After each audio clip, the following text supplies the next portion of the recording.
तो क्या उत्तर प्रदेश की राजनीति में अब होने जा रहा है बड़ा उलटफेर?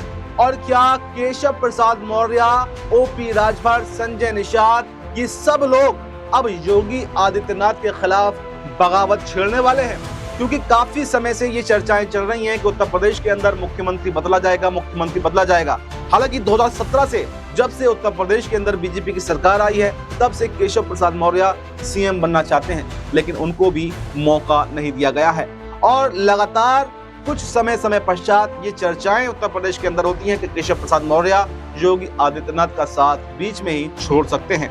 और यहाँ तक देखा गया था कि अखिलेश यादव ने तो ऑफर भी केशव प्रसाद मौर्य को दे दिया था कि आप हमारे साथ में आ जाइए, विधायक लेकर के आइए और हम आपको बड़ा पद जो है वो अपने पार्टी के अंदर देंगे। यहाँ तक उनका कहना यह था कि सीएम भी आपको बना सकते हैं। लेकिन केशव प्रसाद मौर्य समय पर बगावत जरूर करते हैं, लेकिन अभी तक बीजेपी में बने हुए हैं। मैं आपको याद दिलाना चाहता हूं, कुछ समय पहले नंद किशोर गुर्जर जो लोनी से विधायक हैं, उन्होंने बड़ा बयान दिया था।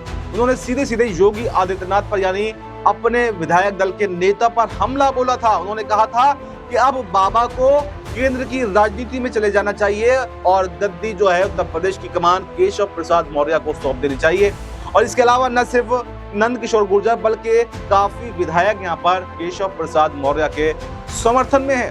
तो ये देखा जा रहा है कि कुछ जो एनडीए के सहयोगी दल हैं, चाहे अनुप्रिया पटेल की बात कर लें, संजय निषाद की बात कर लें, ओपी राजभर की बात कर लें, ये तमाम दल जो हैं ये कह चुके हैं कि पंचायत चुनाव जो आगामी होने वाले हैं 2026 में, वो हम अकेले लड़ेंगे।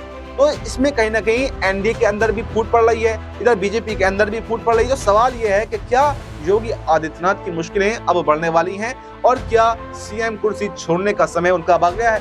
क्योंकि एक मैं आपको वो भी याद दिलाना चाहता हूं, एक इंटरव्यू में योगी आदित्यनाथ ने क्या कहा था।